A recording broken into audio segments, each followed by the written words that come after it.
नमस्कार दोस्तों, शिव पुराण में आपका बहुत बहुत स्वागत है। आज हम लोग पढ़ने वाले हैं शिव पुराण की श्री रुद्र संहिता का 8वां अध्याय, ब्रह्मा विष्णु को भगवान शिव के दर्शन। तो चलिए शुरू करते हैं। ब्रह्मा जी बोले, मुनि श्रेष्ठ नारद, हम दोनों देवता घमंड को भूलकर निरंतर भगवान शिव का स्मरण करने लगे। हमारे मन में ज्योतिर्लिंग के रूप में प्रकट परमेश्वर के वास्तविक रूप का दर्शन करने की इच्छा और प्रबल हो गई। शिव शंकर गरीबों के प्रतिपालक, अहंकारियों के गर्व को चूर करने वाले तथा सबके अविनाशी प्रभु है। वे हम पर दया करते हुए हमारी उपासना से प्रसन्न हो गए।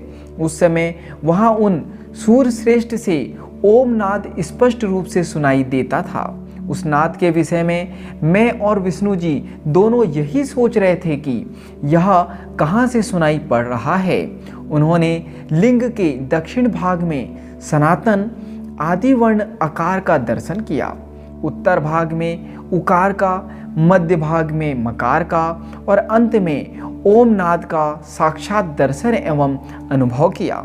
दक्षिण भाग में प्रकट हुए आकार का सूर्य मंडल के समान तेजोमय रूप देखकर जब उन्होंने उत्तर भाग में देखा तो वह अग्नि के समान दीप्तिशाली दिखाई दिया। तत्पश्चात ओम को देखा, जो सूर्य और चंद्रमा की भांति स्थित थे और जिनके शुरू एवं अंत का कुछ पता नहीं था, तथा सत्य, आनंद और अमृत स्वरूप पर ब्रह्मा परायण ही दृष्टिगोचर हो रहा था। परंतु यह कहाँ से प्रकट हुआ है? इस अग्नि स्तंभ की उत्पत्ति कहाँ से हुई है? श्री हरि सोचने लगे तथा इसकी परीक्षा लेने के संबंध में विचार करने लगे। तब श्री हरि ने भगवान शिव का चिंतन करते हुए वेद और शब्द के आवेश से युक्त हो अनुपम अग्नि स्तंभ के नीचे जाने का निर्णय लिया। मैं और विष्णु जी विश्वात्मा शिव का चिंतन कर रहे थे। तभी वहाँ एक ऋषि प्रकट हुए। उन्हीं ऋषि के द्वारा परमेश्वर विष्णु ने जाना कि इस शब्द ब्रह्ममय शरीर वाले परम लिंग के रूप में साक्षात परब्रह्म स्वरूप महादेव जी प्रकट हुए हैं। ये चिंता रहित रुद्र है। परब्रह्म परमात्मा शिव का वाचक प्रणव ही है। वह एक सत्य, परम कारण, आनंद, अकृत, परात्पर और परब्रह्म है। प्रणव के पहले अक्षर आकार से जगत के बीजभूत अर्थात ब्रह्मा जी का बोध हुआ। दूसरे अक्षर उकार से सभी के कारण श्री हरि विष्णु का बोध होता है। तीसरा अक्षर मकार से भगवान शिव का ज्ञान होता है। आकार सृष्टिकर्ता, उकार मोह में डालने वाला और मकार नित्य अनुग्रह करने वाला है। मकार अर्थात भगवान शिव बीजी अर्थात बीज के स्वामी हैं, तो आकार अर्थात ब्रह्मा जी बीज है। उकार अर्थात विष्णु जी योनि हैं। महेश्वर बीजी बीज और योनि हैं। इन सभी को नाद कहा गया है। बीजी अपने बीज को अनेक रूपों में विभक्त करते हैं। बीजी भगवान शिव के लिंग से उकार रूप योनि में स्थापित होकर चारों तरफ ऊपर की ओर बढ़ने लगा। वह दिव्य अंड कई वर्षों तक जल में रहा। हजारों वर्ष के बाद भगवान शिव ने इस अंड को 2 भागों में विभक्त कर दिया। तब इसके 2 भागों में से पहला स्वर्ण में कपाल ऊपर की ओर स्थित हो गया, जिससे स्वर्गलोक उत्पन्न हुआ तथा कपाल के नीचे के भाग से 5 तत्वों वाली पृथ्वी प्रकट हुई। उस अंड से चतुर्मुख ब्रह्मा उत्पन्न हुए, जो समस्त लोकों के सृष्टा है। भगवान महेश्वर ही आ, उ व म त्रिविध रूपों में वर्णित है। इसलिए ज्योतिर्लिंग स्वरूप सदाशिव को ओम कहा गया है। इसकी सिद्धि यजुर्वेद में भी होती है।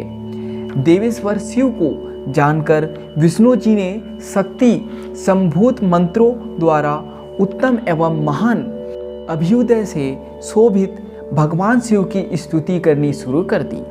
इसी समय मैंने और विश्वपालक भगवान विष्णु ने एक अद्भुत व सुंदर रूप देखा, जिसके 5 मुख, 10 भुजा, कपूर के समान गौरवर्ण, परम कांति में अनेक आभूषणों से विभूषित, महावीर्यवान और महापुरुषों के लक्षणों से युक्त था और जिसके दर्शन पाकर मैं और विष्णु जी धन्य हो गए। तब परमेश्वर महादेव भगवान प्रसन्न होकर अपने दिव्यमय रूप में स्थित हो गए। आकार उनका मस्तक और आकार ललाट है। इकार दाहिना और इकार बाया नेत्र है। उकार दाहिना और उकार बाया कान है। रिकार दाया और रिकार बाया गाल है। ली उनकी नाक के छिद्र है। एकार और एकार उनके दोनों होठ है। ओकार और औकार उनकी दोनों दंत पंक्तियां है। आ और आह देवादिदेव शिव के तालु है। का आदि 5 अक्षर उनके दाहिने 5 हाथ है। चा आदि बाएं 5 हाथ है। ता और टा से शुरू 5 अक्षर उनके पैर है।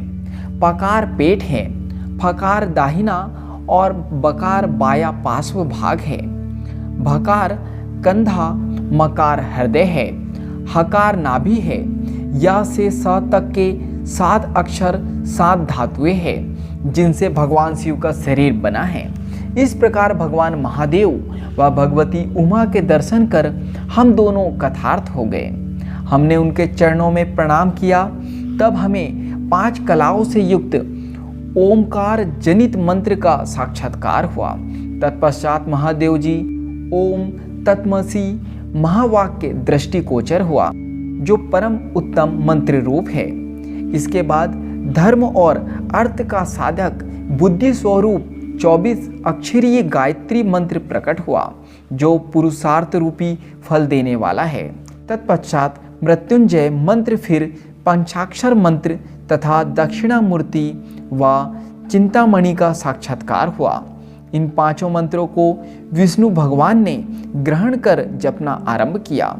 ईसो के मुकुटमणि ईशान हैं, जो पुरातत्व पुरुष है, हृदय को प्रिय लगने वाले, जिनके चरण सुंदर है, जो सांप को आभूषण के रूप में धारण करते हैं, जिनके पैर व नेत्र सभी ओर है, जो मुझ ब्रह्मा के अधिपति, कल्याणकारी तथा सृष्टि पालन एवं संहार करने वाले हैं। उन वरदायक शिव की मेरे साथ भगवान विष्णु ने प्रिय वचनों द्वारा संतुष्ट चित्त से स्तुति की। तो यहाँ पर शिव पुराण की श्री रुद्र संहिता का 8वां अध्याय समाप्त होता है। आज के लिए इतना ही। धन्यवाद।